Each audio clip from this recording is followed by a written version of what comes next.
আজকের আলোচক থাকছেন বিশিষ্ট চিন্তাবিদ মুফাসসিরে কোরআন আল্লামা সাদিকুর রহমান আজহারী। টপিক: পাঠ্যপুস্তক সংস্কার কমিটি কেমন হতে হবে। ভিডিওটি না টেনে শেষ পর্যন্ত আপনারা সকলে মনোযোগ সহকারে শুনতে থাকুন। শিক্ষা কারিকুলামে এমন ব্যক্তিদেরকে এখন বসানোর চেষ্টা করা হচ্ছে, অলরেডি বসানো হয়েছে, যারা বিগত দিনে ট্রান্সজেন্ডারের পক্ষে ছিল।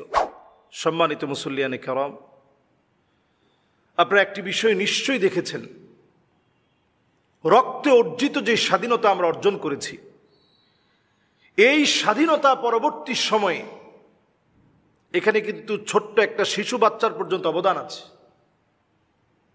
শিশু বাচ্চা পর্যন্ত তার জীবনটা দিয়ে দিয়েছে। এমন ছোট ছোট বাচ্চারা মারা গেছে, যারা এখনো মানুষের তিক্ত কথা কেমন হয় সেটা তেমন বুঝতে পারেনি, কিন্তু বুলেট এসে তাকে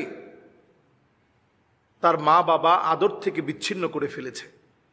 ছোট ছোট বাচ্চা চলে গেছে, আমাদের কোমলমতি শিক্ষার্থীরা চলে গেছে, সাধারণ জনতা, জনসাধারণ জীবন দিয়েছে। হাজারের উপরে মানুষের প্রাণ নাশের পর, শাহাদাতের পর আমরা একটা নতুন স্বাধীনতা পেয়েছি। এই স্বাধীনতা কোনোভাবে ধ্বংস হবে, এটা অন্তত সচেতন কোনো মুসলিম নাগরিক এটা মেনে নিতে পারে না। মুসলমান আজকে বড় দুঃখ আর পরিতাপের বিষয় হচ্ছে, আমরা দেখতে পাচ্ছি দিন যাচ্ছে, একটার পর একটা মনে হয় ভুল আমরা করে যাচ্ছি। যেই ট্রান্সজেন্ডার নিয়ে আমরা কথা বলেছি, আজকে একটু আপনি তাকায় দেখেন, আমাদের একটা মানববন্ধন হয়েছে, শত শত আলেম সাধারণ মানুষ নিয়ে সচেতন নাগরিকের ব্যানারে একটা মানববন্ধন হয়েছে। সেখানে মূল প্রতিপাদ্য বিষয় উঠে এসেছে, শিক্ষা কারিকুলামে এমন ব্যক্তিদেরকে এখন বসানোর চেষ্টা করা হচ্ছে, অলরেডি বসানো হয়েছে, যারা বিগত দিনে ট্রান্সজেন্ডারের পক্ষে ছিল। বিগত দিনে যে মানুষগুলো আমাদের দেশে গিনিপিগ বানানো এবং যৌন শিক্ষা, স্কুলের মধ্যে ট্রান্সজেন্ডার শিক্ষা দেওয়া, শিক্ষা কারিকুলামকে ধ্বংস করা, এই মানসিকতা নিয়ে যারা কাজ করেছে, সমর্থন করেছে, তাদেরকে ডেকে নিয়ে আবার দায়িত্ব দেওয়া হচ্ছে। এটা বড় দুঃখ আর বড় পরিতাপের বিষয়। আমরা সময় বেঁধে দিয়েছি, আগামী এক সপ্তাহ আমরা দেখব। এখন আমাদের দেশ আমরা সাজাবো।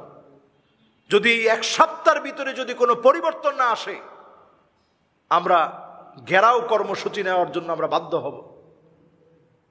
এবং আমরা শুধু আজকের এই আলোচনা থেকে এতটুকুন বলতে চাই, যারা এই মুহূর্তে আপনারা দেখছেন, এনসিটিবি ঘেরাও করার আগে আপনাদের গৃহীত প্রণীত সিদ্ধান্তগুলো আপনারা বন্ধ করেন। যাদের ব্যাপারে আমাদের আপত্তি রয়েছে তাদের ব্যাপারে আপনারা সিদ্ধান্ত নেন, এবং সেখানে যারা বিজ্ঞ প্রাজ্ঞ বুদ্ধিজীবী আলেম, যাদের ব্যাপারে দেশের মানুষের কোনো কথা নেই, এইরকম রুচিশীল মানুষদেরকে আপনারা দায়িত্ব দেন। আমি এক্ষেত্রে নবী করিম সাল্লাল্লাহু আলাইহি সাল্লামের একটি হাদিস আমি স্মরণ করিয়ে দিতে চাই। নবীজি সাল্লাল্লাহু আলাইহি ওয়াসাল্লাম পরিষ্কার একটা হাদিসের ভিতরে আমাদেরকে নবীজি সাল্লাল্লাহু আলাইহি সাল্লাম সতর্ক করেছেন, সজাগ করেছেন। নবী করিম সাল্লাল্লাহু আলাইহি ওয়াসাল্লাম, নবীজি সাল্লাল্লাহু আলাইহি সাল্লাম হাদিসের ভিতরে বলেছেন, বাদিরু বিল আমালি সিত্তান, 6টা বিষয় যখন আসবে তখন প্রতিবাদ করতে হবে। প্রতিবাদ না করে চুপ থাকার কোনো অবস্থা নাই। আজকেও যদি আপনি মনে করেন যারা 45 দিন মাত্র ক্ষমতার বয়স, এই 45, 46, 47 দিনে তারা কি করবে, এখনই যদি সবাই আন্দোলন করে, কিন্তু কিছু বিষয় এমন যেটাকে অল্পতে যদি আপনি সারিয়ে না তোলেন ক্যান্সার হয়ে যাবে। নবীজি সাল্লাল্লাহু আলাইহি সাল্লাম এই জন্য বলছেন, ইমারাতুস সুফাহা, যদি কোনো জায়গায় তোমরা দেখো অনভিজ্ঞ কোনো লোক নেতৃত্ব দিচ্ছে, ইমারাতুস সিবিয়ান, অপরিপক্ক কোনো বাচ্চা যদি নেতৃত্ব দেয়, ওই ক্ষেত্রে অবশ্যই তোমরা তোমাদের কার্যত পদক্ষেপের মাধ্যমে প্রস্তুতি নাও। নবীজি সাল্লাল্লাহু আলাইহি সাল্লামের হাদিস, সহিহ সনদে বর্ণিত হাদিস। 1 নাম্বার, আমাদের প্রস্তুতি নিতে হবে ওই সময় যখন অনভিজ্ঞ ব্যক্তিদেরকে দিয়ে আমাদের শিক্ষা ব্যবস্থা সহ আমাদের কোনো একটি প্ল্যাটফর্ম, আমাদের কোনো একটি পুরো মন্ত্রণালয় অনভিজ্ঞ কোনো ব্যক্তির হাতে দিয়ে দেওয়া হবে, প্রতিবাদ করতে হবে। এটি ইমানি দায়িত্ব। এরপর নবী আলাইহিস সালাতু ওয়াস সালাম বলছেন, ওয়া কাসরাতুশ শার, অধিক পরিমাণে যারা খুঁচিয়ে খুঁচিয়ে বিভিন্ন শর্ত দিয়ে দিয়ে মুসলমানদেরকে ধ্বংস করার পায়তারা করে, তাদের বিরুদ্ধে প্রতিবাদ করতে হবে। এখন দেখুন, যারা শহীদ হয়েছে, আমাদের কাছে স্পষ্ট কয়জন মানুষ শহীদ হয়েছে। এর মধ্যে একটা ট্রান্সজেন্ডার, থার্ড জেন্ডার কেউ কিন্তু শহীদ হতে আসে নাই, আন্দোলনও করতে আসে নাই। অথচ আপনি সেই ক্যাটাগরিতেও রাখলেন যে মেল ফিমেল, এরপরে হচ্ছে ট্রান্সজেন্ডার, থার্ড জেন্ডার। এইভাবে একটা বৈষম্য আপনারা তৈরি করার চেষ্টা করেছেন। এরপরে নবীজি সাল্লাল্লাহু আলাইহি সাল্লাম বলছেন, ওয়া বিয়াউল হুকম, নানাভাবে যখন আইন আদালত বিকৃত হবে, নিয়ম কানুন বিকৃত হবে, তখনই কিন্তু নবীজি সাল্লাল্লাহু আলাইহি সাল্লাম প্রস্তুত থাকতে বলছেন। আমাদের দেশে সম্ভাব্য এই সময়টাকে আমরা যদি সুযোগগুলো কাজে না লাগাই, তাহলে এটা মারাত্মক একটা ভয়াবহ রূপ নিবে, যেখানে মানুষ মারা যাবে, যেখানে অন্যায় আরো বেশি বেড়ে যাবে, জুলুম আরো বেশি বেড়ে যাবে। এই জন্য আমাদের দায়িত্ব, নবীজি সাল্লাল্লাহু আলাইহি সাল্লাম বলছেন, এই মুহূর্তে তোমাদের প্রস্তুতি নিতে হবে। এবং নবীজি সাল্লাল্লাহু আলাইহি সাল্লাম বলছেন, এরপরে নবীজি সাল্লাল্লাহু আলাইহি সাল্লাম 4 নম্বরে বলছেন, ওয়াস্তিগফাফাম বিদ্দাম, রক্তের ছড়াছড়ি শুরু হয়ে যাবে। এই জন্য আমরা জাতিকে সজাগ করছি। কে কাকে মারছি, কেন মারছি, এটা মানুষ জানবে না, মানুষ বুঝবে না। 5 তারিখের আগেও মানুষ মারা গেল, শহীদ হলো। এরপরে যদি অন্যায়ভাবে মানুষকে মারা হয়, প্রতিশোধের নামে যদি আপনি আপনার ক্রোধকে মানুষের উপরে চাপিয়ে দেন, রক্তের বন্যা বসিয়ে দেন, রক্তের বন্যা প্রবাহিত করেন, এই প্রতিশোধ নেওয়া আমাদেরকে বিপদের দিকে ঠেলে দিবে। নবীজি সাল্লাল্লাহু আলাইহি সাল্লাম পরিষ্কার আমাদেরকে হাদিস দিয়ে সতর্ক করে গেছেন। এরপরে নবীজি সাল্লাল্লাহু আলাইহি সাল্লাম 5 নম্বরে বলছেন, ও কাতিয়াতুর রাহিম, আত্মীয়তার সম্পর্ক ছিন্ন হয়ে যাবে। পুরো দেশের মানুষের মধ্যে যে একটা সম্পর্ক আছে, হৃদ্যতা, ভালোবাসা, এগুলো সব উঠে যাবে। এরপর নবীজি সাল্লাল্লাহু আলাইহি সাল্লাম 6 নম্বরে বলছেন, ওয়া নাশউন ইয়াত্তাখিযুনাল কুরআনা মাযামিরা,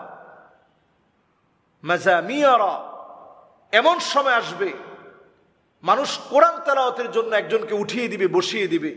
ইউকাদ্দিমুনা আহাদাহুম লিয়ুগান্নিয়াহুম ওয়া ইন কানা আকাল্লুহুম ফিকহান,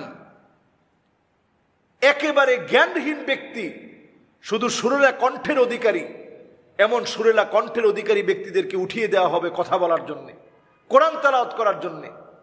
আজকের সেই সময়টা মনে হয় একেবারেই আমাদের চোখের সামনে। আমরা অনভিজ্ঞ কোনো ব্যক্তিকে আমাদের শিক্ষা কারিকুলাম তৈরিতে অনভিজ্ঞ কোনো ব্যক্তি আমরা দেখতে চাই না। আমরা দ্ব্যর্থহীন কণ্ঠে আজকে বলতে চাই, যারা আমাদের দেশকে স্বাধীন করেছে, তাদের উদ্দেশ্য ছিল এই দেশটা স্বাধীন হবে সকল দিক থেকে। ছোট ছোট বাচ্চারা স্লোগান দিয়েছে, উই ওয়ান্ট জাস্টিস। আমরা এই দেশের মধ্যে আদালত কায়েম করতে চাই, ইনসাফ কায়েম করতে চাই। আজকেও তো আমরা খুতবার মধ্যে এই কথা আজকেও আমরা বলেছি, প্রত্যেক জুমায় আমরা বলি, ইন্নাল্লাহা ইয়া'মুরু বিল আদলি ওয়াল ইহসান। আল্লাহ তাআলা নিজে অর্ডার করেছেন আদালতের। এজন্য একমাত্র কোরআন এবং হাদিসই মানুষকে আদালত দিতে পারে। মানুষের মধ্যে একমাত্র কোরআনই নিরপেক্ষ বিচার করতে পারে। জাস্টিস একমাত্র কোরআনের বিচার হতে পারে। এই জন্য আমি যুবকদেরকে আহ্বান করব, কোনোভাবে অনভিজ্ঞ কোনো ব্যক্তিকে আমরা মেনে নিব না। আজকের এই কথাগুলো আমরা ছড়িয়ে দিই, প্রতিবাদের ঝড় তুলব, যাতে করে অনভিজ্ঞ কোনো ব্যক্তি যারা ট্রান্সজেন্ডার সহ বিভিন্ন ইস্যুকে বাস্তবায়নের জন্য অনুপ্রবেশ করছে, এদেরকে আমরা সুযোগ দেই নাই, সুযোগ দিব না ইনশাআল্লাহ। লাইক, শেয়ার ও সাবস্ক্রাইব করুন। ভিডিওটি এতক্ষণ পর্যন্ত দেখার জন্য ধন্যবাদ।